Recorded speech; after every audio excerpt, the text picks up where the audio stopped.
मैं हूं तारिक ख़ान। आप सबको मेरे YouTube चैनल में खुश आमदीद। उम्मीद है कि आप सब खैरियत से होंगे। आज की वीडियो के लिए जो टॉपिक सेलेक्ट किया गया है वो है फैक्टराइजेशन या तजज़ी करना। चूँकि बेटा मेरा ताल्लुक़ पाकिस्तान से है और पाकिस्तान में मैथ जो है वो उर्दू और इंग्लिश दोनों ज़बानों में समझाया जाता है, पढ़ाया जाता है। इसलिए मेरी पूरी कोशिश होती है कि मैं ज़्यादा से ज़्यादा आसान ज़बान इस्तेमाल करके दोनों को एक ही वीडियो में मैं समझा सकूं। इसलिए मुझे दोनों ज़बानें मिक्स करके बोलनी पड़ती हैं। कुछ वर्ड मुझे इंग्लिश में और कुछ मुझे उर्दू में बोलने पड़ते हैं ताकि ये वीडियो दोनों के लिए ही बेनिफिशियल हो। तो आज की वीडियो आपके लिए बहुत फ़ायदेमंद या बेनिफिशियल होगी। आज की वीडियो में मैं आपको इंतहाई आसान तरीके से फैक्टराइजेशन करना सिखाऊंगा। वीडियो को आखिर तक पूरी देखिएगा और स्किप ना कीजिएगा ताकि कोई स्टेप मिस ना हो जाए। उम्मीद करता हूँ मेरी ये वीडियो देखने के बाद आपको फैक्टराइजेशन में कोई कन्फ्यूजन नहीं होगी। तो चलते हैं आज की वीडियो की तरफ। जैसा कि मैंने इंट्रो में बताया कि हमारी वीडियो का जो टॉपिक है वो फैक्टराइजेशन या तजज़ी करना है। एक बात जहन में रखिएगा कि फैक्टराइजेशन आपकी तब ही ठीक होगी या तब ही आपको समझ आएगी जब आपको इसमें से कॉमन वैल्यू निकालना आ जाएगी। जब तक आप कॉमन वैल्यू सही नहीं निकालेंगे आप फैक्टराइजेशन का क्वेश्चन सॉल्व नहीं कर सकते। तो इसलिए मेरा पहला जो पार्ट है वीडियो का वो कॉमन वैल्यू पर है। कॉमन निकालने के लिए 4 रूल मैंने बनाए हैं। उन रूल्स की मदद से मैं आपको कॉमन वैल्यू निकालनी सिखाऊंगा। मिस मत कीजिएगा, स्किप मत कीजिएगा वीडियो, वरना आपके ये रूल मिस हो जाएंगे। तो चलते हैं पहले रूल की तरफ। पहला रूल है जो वेरिएबल हर टर्म में मौजूद हो या एग्ज़िस्ट करता होगा तो उसे कॉमन लेंगे। मसलन ये उसने हमें एक्सप्रेशन दी है ए बी माइनस ए। अगर हम इस एक्सप्रेशन को देखें तो इसमें ए दोनों टर्म्स में है, फर्स्ट टर्म में भी है और दूसरी टर्म में भी है। तो मैंने कहा था कि जो वेरिएबल तमाम टर्म्स में होगा तो उसे कॉमन ले लेंगे। इनमें से ए कॉमन आ जाएगा। अब इन दोनों में से ए बाहर आ गया है, कॉमन आ गया है, तो बाकी बी बच गया। माइनस यहाँ ए था, ए कॉमन आ गया, जहाँ कुछ नहीं बचता वहाँ पर एक, या अगर ए को ए पर डिवाइड करें तो भी 1 आंसर आएगा। इसी तरह इस एक्सप्रेशन पर भी गौर कीजिएगा। xy plus yz minus xyz। तो मैंने जैसा कि बताया है फर्स्ट रूल में कि जो लेटर या जो वेरिएबल तमाम टर्म्स में होगा तो उसे हम कॉमन लेंगे। अगर हम फर्स्ट टर्म को देखें तो इसमें xy है, इसमें yz है, इसमें xyz है। x अब फर्स्ट टर्म में और थर्ड टर्म में तो x है लेकिन सेकंड टर्म में नहीं है। अब y को देखते हैं, y फर्स्ट में भी है, सेकंड में भी है और थर्ड में भी है। और अगर z को देखें तो फर्स्ट में z नहीं है, सेकंड टर्म में है और थर्ड टर्म में है।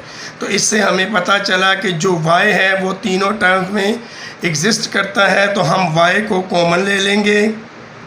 y बाहर आ गया, कॉमन आ गया, बाकी x बच गया, प्लस y कॉमन आ गया तो z बाकी बच गया, माइनस xyz में से y कॉमन आ गया तो x और z बच गया। तो ये हमारा आंसर हो जाएगा। दूसरा रूल, जिस वेरिएबल की रेज़्ड पावर सबसे छोटी या लीस्ट होगी उसे कॉमन लेंगे। मसलन एक्सप्रेशन को देखें x² y raised power 5 minus x raise power 4 y raise power 3 plus x raise power 6 y raise power 6। अब जब हम इस एक्सप्रेशन को देखते हैं तो इनमें जो x है वो तीनों टर्म्स में है, y भी तीनों टर्म्स में है, तो x और y कॉमन निकल आएगा। लेकिन यहाँ ये बात जहन में रखनी है कि अब हमने x कौन से वाला कॉमन निकालना है और y कौन से वाला। तो रूल में मैंने बताया है कि जिसकी रेज पावर सबसे छोटी होगी। अब गौर करें, यहाँ x की रेज पावर 2, यहाँ 4, यहाँ 6, तो जो सबसे छोटी है वो 2 है, 2 कॉमन आएगा। y में 5, 3 और 6 है, तो जो सबसे छोटी है वो 3 है, तो ये 3 कॉमन आ जाएगा। अब इसके बाद एक्स स्क्वायर बाहर आ गया है, कॉमन हो गया, यहाँ कुछ नहीं है। 5 में से y3 को माइनस कर देंगे तो बाकी y स्क्वायर बचेगा। याद रखिएगा, जब पावर को कॉमन करते हैं तो इसे माइनस करते हैं। जैसे कि ये 5 में से मैंने 3 को माइनस किया तो बाकी 2 बच गया माइनस। अब यहाँ x रेज पावर 4 है, कॉमन 2 निकला है, तो इसमें से 4 में से 2 को माइनस करेंगे तो बाकी x स्क्वायर बचेगा। ये 3 है, 3 में से 3 माइनस करेंगे 0, कुछ नहीं आएगा। प्लस ये 6 है, 6 में से 2 कॉमन निकल आया तो माइनस करने के बाद 4 बचेगा। ये 6 है, 6 में से 3 कॉमन निकल आया हुआ है, 6 में से 3 को माइनस करेंगे तो बाकी 3 बचेगा। तो ये हमारा आंसर हो जाएगा। अब रूल नंबर 3 की तरफ चलते हैं। रूल नंबर 3 के मुताबिक जिस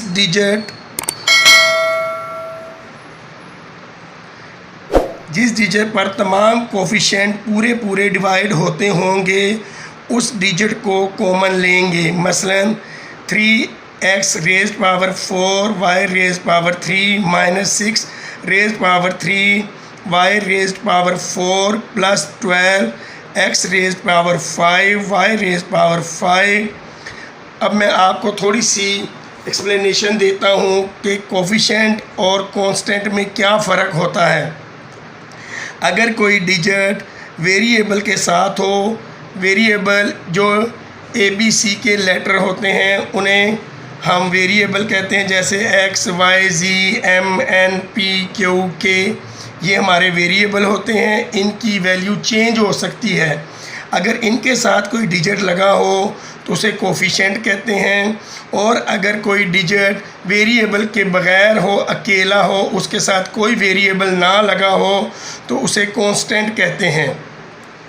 तो असूल के मुताबिक जिस डिजिट पर तमाम कोफिशिएंट, इसमें कोफिशिएंट 3 है, इसमें 6 है, इसमें 12 है, जिस डिजिट पर तमाम कोफिशिएंट पूरे डिवाइड हो जाएंगे तो वो डिजिट हमारा कॉमन आएगा। मसलन ये 3 पे डिवाइड होता है, ये भी 3 पे डिवाइड होता है, ये भी 3 पे, लेकिन ये 2 पे नहीं होता, ये 2 पे होता है, ये 2 पे डिवाइड होता है।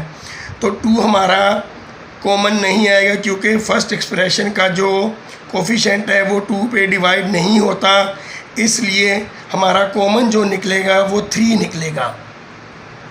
इसके साथ हमने अब x y में से देखना है कि क्या कॉमन है। ये x रेज पावर 4 है, ये 3 है, ये 5 है। x तमाम टर्म्स में एग्जिस्ट करता है, इसलिए x भी कॉमन निकलेगा। लेकिन कौन सा? वही पिछले वाला रूल नंबर 2 लगेगा कि जिसकी रेज पावर सबसे छोटी होगी, 4, 3, 5, तो छोटी किसकी है? 3। अब y को देखते हैं, y इस टर्म में भी है, इस टर्म में भी है, इस टर्म में भी है, तो y भी कॉमन निकल आएगा। अब देखना है कि कौन सा y कॉमन निकलेगा। रूल नंबर 2 अप्लाई करते हैं। जिस वेरिएबल की पावर सबसे छोटी होगी वो हमारा कॉमन होगा। तो ये 3 है, 4 है, 5 है, तो 3 कॉमन निकल आएगा। 3 को 3 पे डिवाइड किया 1, 1 नहीं लिखते, 4 में से 3 माइनस कर देंगे, 1, 3 में से 3 माइनस किए ख़त्म, माइनस 6 को 3 पर डिवाइड कर देंगे, 2 3 आर 6, 2 आ जाएगा, 3 बाहर आ गए हैं, माइनस ख़त्म, 4 में से 3 बाहर आ गए हैं, बाकी 1 लिखने की हमें ज़रूरत नहीं होती, जहाँ कुछ नहीं होता वहाँ 1 आ जाता है। प्लस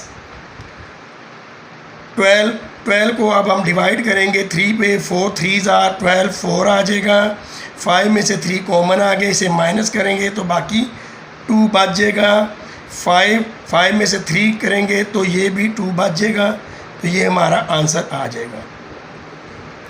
अब इसी पे एक और रूल है कि अगर तमाम कोफिशिएंट और कांस्टेंट एक से ज़्यादा डिजिट पर पूरे डिवाइड होते होंगे तो जो डिजिट सबसे बड़ा होगा उस डिजिट को कॉमन लेंगे। अब एक्सप्रेशन दी गई है हमें 6x plus 12y minus 18z plus 24। तो जैसा कि मैंने आपको ऊपर बताया था कि जो वेरिएबल के साथ होते हैं वो कोफिशिएंट होते हैं, जिसके साथ वेरिएबल नहीं होता, जैसे ये 24 अकेला है, इसके साथ कोई वेरिएबल नहीं है, तो ये कांस्टेंट है। अब हमने देखना है कि 6, 12, 18 और 24 में क्या कॉमन निकलेगा।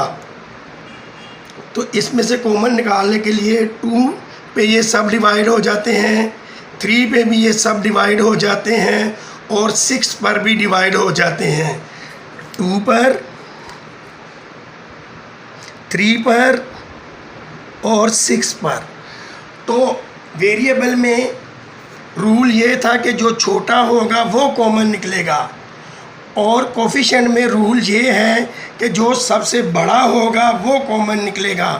अब इसमें से 6 बड़ा है तो 6 कॉमन निकलेगा, 6।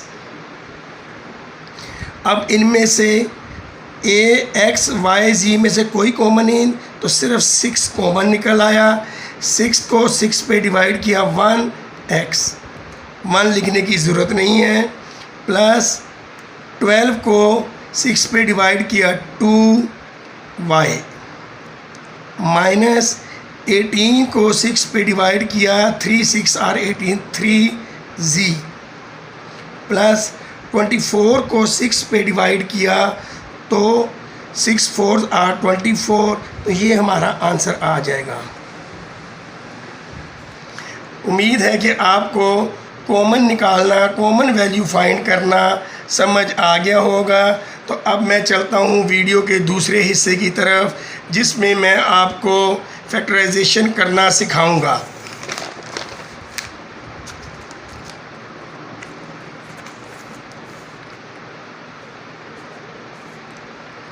ये हमें एक्सप्रेशन दी गई है 2x² प्लस 15x माइनस 18।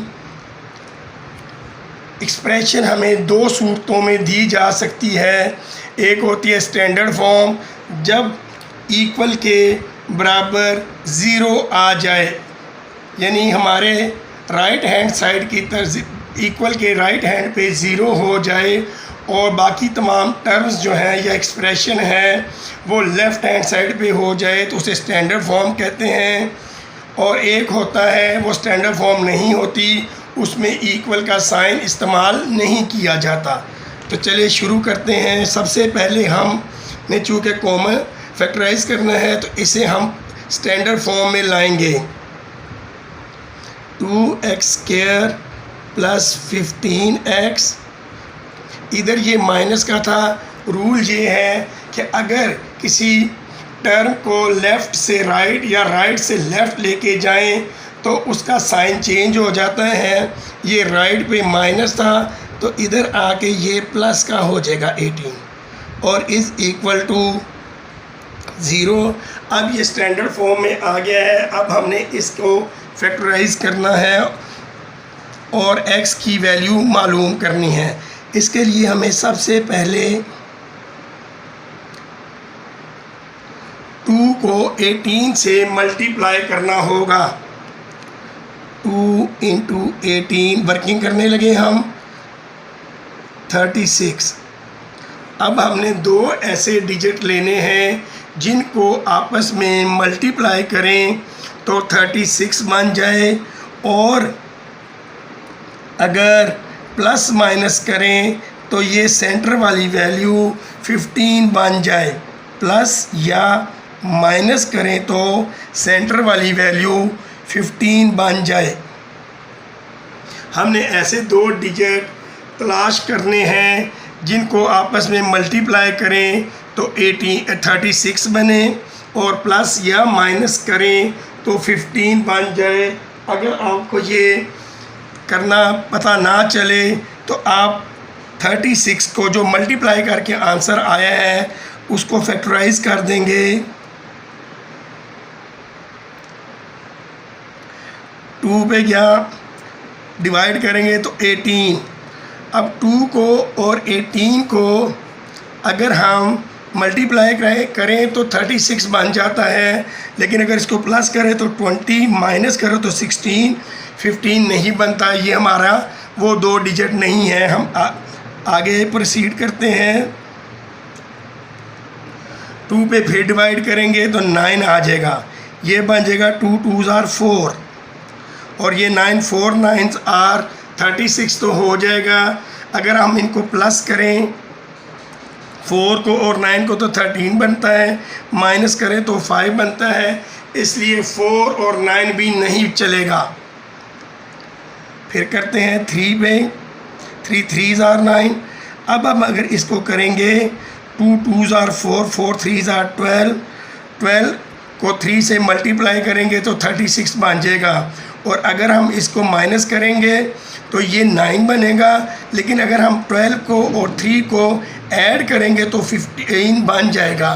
इस तरह हमें पता चल गया कि हमारे पास जो दो डिजिट होने चाहिए वो है 15,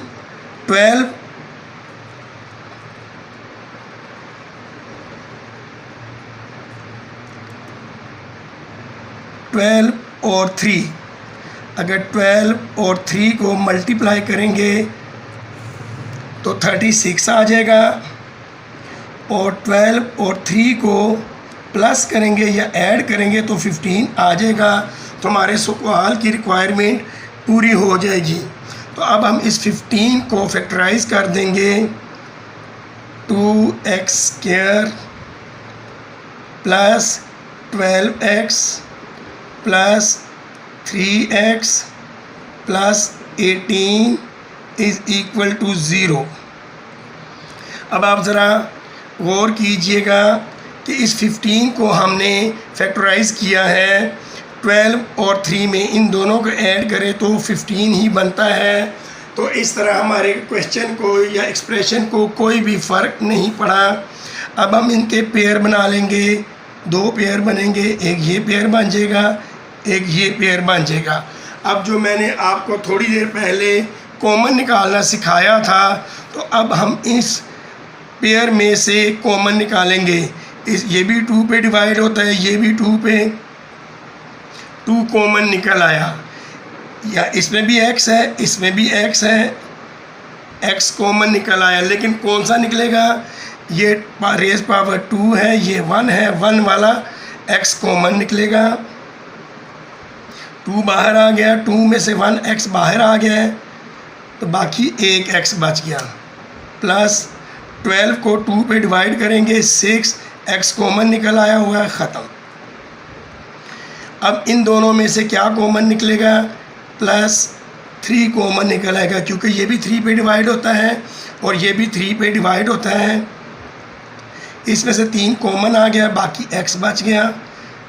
प्लस 18 को 3 पे डिवाइड करेंगे तो 6 आ जाएगा, इज़ इक्वल टू 0। अब हम चेक कर सकते हैं कि हमने अब तक जो सवाल सोल्व किया है वो सही है कि नहीं। तो याद रखिएगा कि ये और ये जो कॉमन हमने निकाले थे ये हमेशा सेम आएंगे। जब ये सेम आएंगे तो यहाँ तक हमारा जो क्वेश्चन है उसका सलूशन बिल्कुल ठीक है। अब ये दोनों आपस में एक जैसे हैं तो ये इसने कॉमन निकाल लेंगे,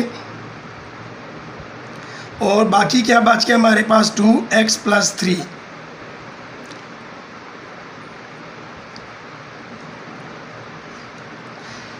बेटा याद रखिएगा, अगर उसने क्वेश्चन में हमें इक्वल का साइन दिया हुआ है यानी स्टैंडर्ड फॉर्म दी है, तो फिर ये क्वेश्चन आगे कंटिन्यू करेगा और हम x की वैल्यू भी फाइंड करेंगे। लेकिन बाज़ जगहों पे वो इक्वल का साइन नहीं देता, वो सिर्फ यहाँ तक क्वेश्चन देता है, ये वाला हिस्सा देता है, इक्वल नहीं करता। तो फिर हमने सिर्फ यहाँ तक फैक्टराइज करके ही आंसर निकाल लेना है और इसे आगे सोल्व नहीं करना। लेकिन चूँकि हमें वो एक्सप्रेशन दी गई है जिसमें इक्वल भी है, तो अब हम इसे आगे भी सोल्व करेंगे। ये इसको इक्वल रखेंगे 0 के, x + 6 = 0 और इस टर्म को भी इसके बराबर रख देंगे, इक्वल रखेंगे। 2x + 3 = 0। आगे चलेंगे तो इस इक्वेशन को भी सॉल्व करेंगे और इस इक्वेशन को भी सॉल्व करेंगे। x = इधर ये प्लस का था, उधर जा के ये माइनस का हो जाएगा, तो x = हो जाएगा -6। इधर दूसरी इक्वेशन को सॉल्व करते हैं। 2x = इधर ये प्लस था, उधर जाके ये माइनस हो गया। x = -3। इधर ये मल्टीप्लाई हो रहा है तो इधर जाके ये डिवाइड हो जाएगा, तो ये हमारा आंसर निकल आएगा। तो हम लिखेंगे सॉल्यूशन सेट = -6 एंड -3/2। तो ये हमारा आंसर निकल आया। फिर से एक दफ़ा बता दूं, अगर उसने स्टैंडर्ड फॉर्म में क्वेश्चन दिया है यानी कि इक्वल का साइन इस्तेमाल किया है, तो हमें ये वाला पार्ट करना पड़ेगा। लेकिन अगर उसने इक्वल का साइन इस्तेमाल नहीं किया, सिर्फ इतनी ही इंप्रेशन हमें यह क्वेश्चन दिया गया है, ये वाला हिस्सा, और इक्वल वाला हिस्सा या इक्वल का साइन नहीं इस्तेमाल किया, तो फिर हमारा आंसर यहाँ आके ख़त्म हो जाएगा। उम्मीद है मेरी आज की वीडियो आपको पसंद आई होगी। अगर आपको मेरी वीडियो अच्छी लगी है तो काइंडली मेरी वीडियो को अपने फ्रेंड्स के साथ शेयर कर दें, और जो स्टूडेंट मेरी वीडियो पर नए हैं वो मेरे चैनल को सब्सक्राइब कर दें और साथ बेल आइकॉन को भी प्रेस कर दें ताकि मेरी आने वाली वीडियो उनकी मिलती रहें। मिलते हैं मेरी अगली वीडियो में, तब तक के लिए अपना बहुत सारा ख्याल रखिएगा। अल्लाह हाफिज़।